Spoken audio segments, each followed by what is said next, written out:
When we first start out playing chess, one of the things we learn the hard way most of the time is that there are good reasons not to capture an opponent's piece. And there's several reasons for that. One reason could be relative position, where it develops their piece better than it develops ours. So after the exchange, we have worse development. And we'll take a look at some examples of that. Another reason that's not as common is the decoy, where your opponent will set up a poison square. It'll remove a critical defender from one of your pieces, and it'll set you up for a bad exchange later. And then finally, there's other strategic considerations that we might not have covered in points 1 and 2. Let's take a look at this example in front of us here. And what black has done is black has moved the pawn from the d7 square forward to the d5 square. And when we first start out, the common response is to simply take the pawn and capture the d5 pawn, where black will recapture, and the position will look something like this, where okay, now black has a pawn on d5. It's covering the space, and it could potentially be pushed forward and put some pressure where white will have to realign its knight on c3. A better strategic move might be to just not capture it at all, and let's say push the d2 pawn forward to the d4 square. And the idea behind this is to simply let black take the pawn right there, and eventually the plan is to get the bishop on f1 and get that to the c4 square. So in essence, it might play out something like this, where black captures, and then we have a few more moves.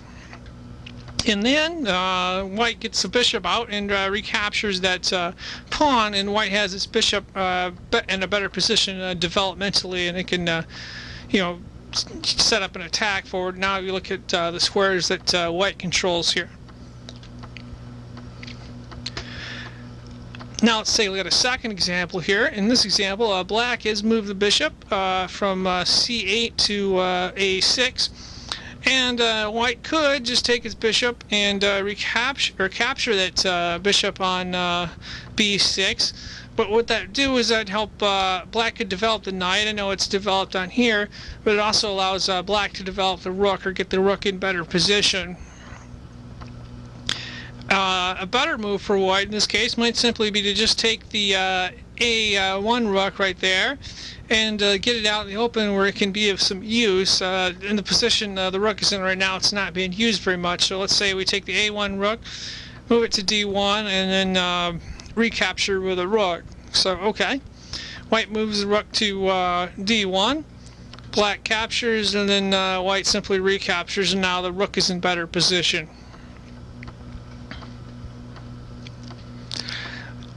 Now let's take a look at another early game example here. A common thing for beginners when they see this pawn that got pushed out from e7 to e5 is to simply take that pawn.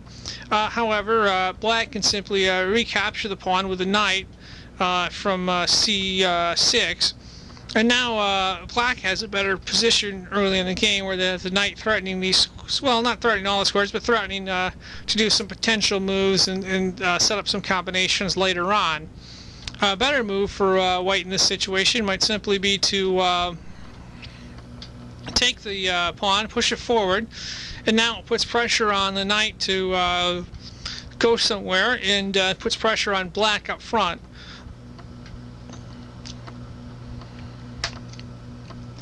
Now let's take a look at another example right here. Here we have what black has done is black has taken the c6 knight and moved it forward to the d4 square, and it's putting pressure on the f3 knight. Now white could just simply capture that knight. However, the sequence of events would play out like this, where black recaptures with the pawn and now puts pressure on c3 knight, and puts white in a little bit of disadvantage positionally early in the game. A better move might simply be to, let's say, take this pawn on e2, advance it to e3, and put black at a decision. If black decides to capture, which is one option, or black could retreat. So let's say black decides to capture that. Well, the queen on d1 could be developed and move forward to the f3 square. And when white has its queen placed on f3, it has a lot more potential moves.